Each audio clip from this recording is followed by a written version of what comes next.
There is so much to unpack here, but I'm going to start with this. God of War Ragnarok looks amazing.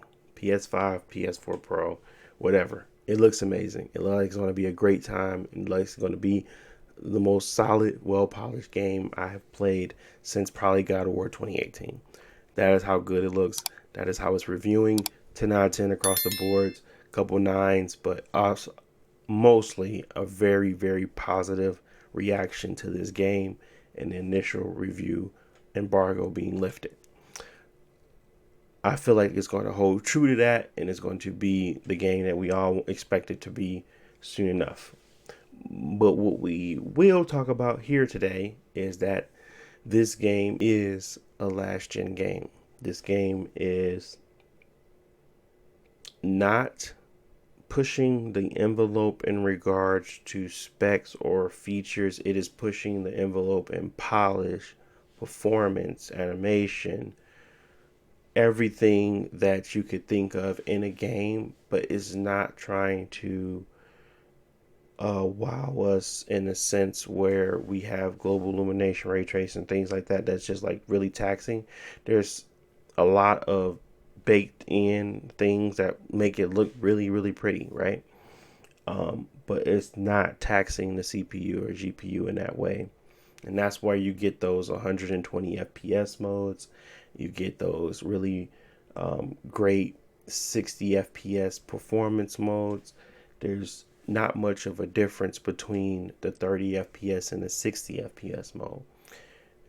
When that happens and you really don't have like a bottleneck and everything runs smooth, it tells me obviously you guys were perfecting it and you want the performance to be right throughout, but you did not push the console, nor is that console hitting the limitations that you normally will see in these type of big budget games.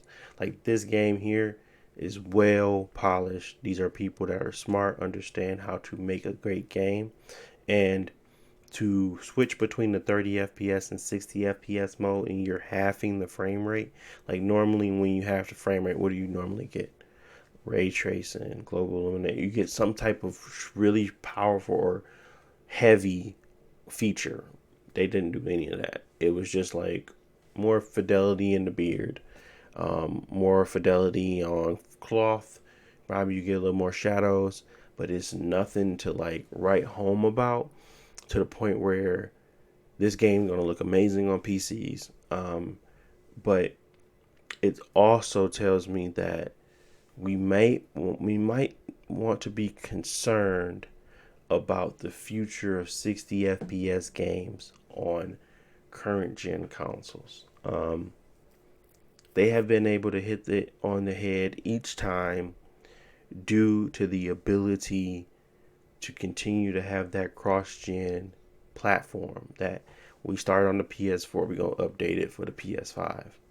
Once it's just on the PS5, I'm just trying to figure out if these games will continue to perform in the way we think or become accustomed to with cross gen. I think that's just not the case. You have to be smart and logical about it.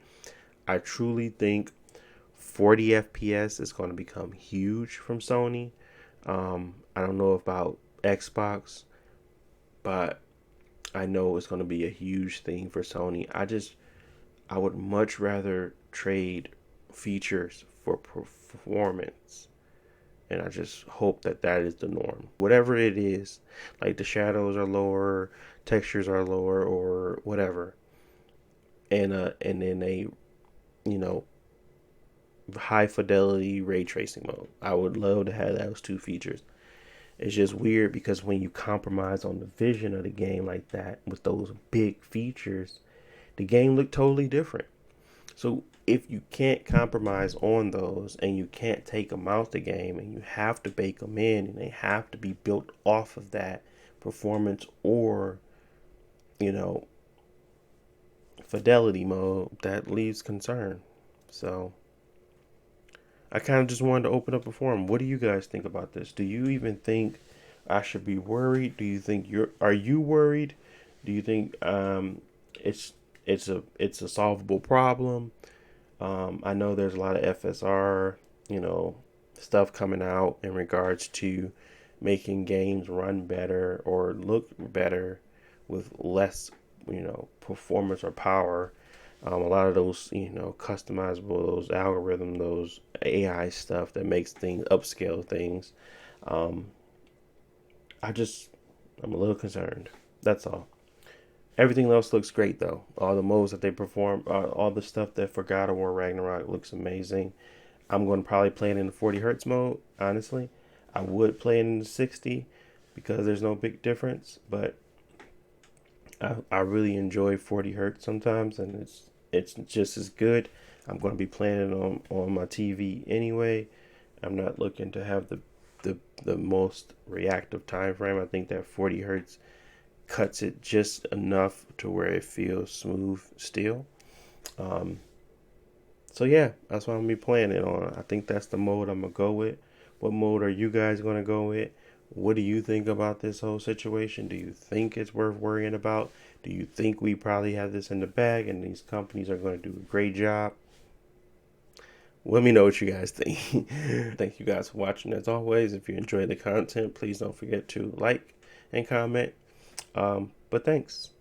I will talk to you guys in the next one. Peace.